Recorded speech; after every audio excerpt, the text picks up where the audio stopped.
tout à l'heure, on évoquait les chiffres du business du e-sport dans le monde. Qu'en est-il pour notre région, MENA, Middle East and North Africa, enfin en tout cas le Au fait, Moyen-Orient et Afrique du Nord? c'est la plus grande surprise par rapport à l'industrie de l'e-sport, parce que l'industrie au MENA, je vais vous donner des chiffres qui vont vous surprendre un petit peu. Si la croissance de l'écosystème, ou plutôt de l'industrie de l'e-sport ou du gaming, elle a augmenté, c'est pratiquement grâce à la région MENA, avec une croissance de 25%.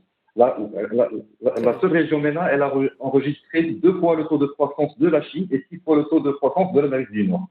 Et Étonnant. maintenant, le MENA est le marché de jeu à la croissance la plus rapide du monde en jeu et en e-sport.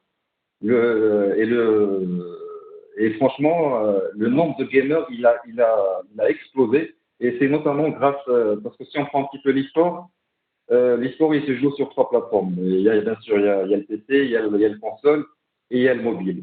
Et c'est Mhm. grâce au mobile qu'il y a une explosion dans la région MENA. Donc, le mobile, il prend la part du lion à 47% par rapport à l'industrie.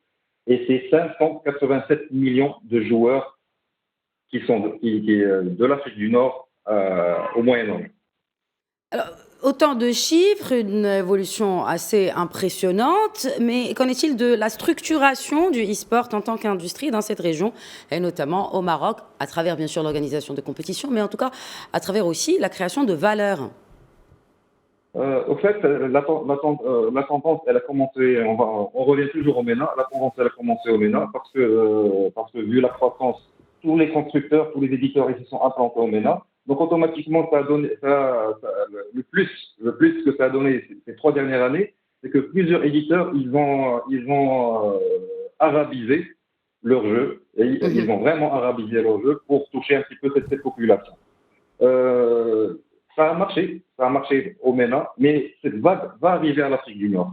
Maintenant, c'est arrivé en Égypte, mais maintenant, ça va arriver. Ça va arriver. Maintenant, je félicite nos frères tunisiens par la création de la première fédération tunisienne de sport électronique.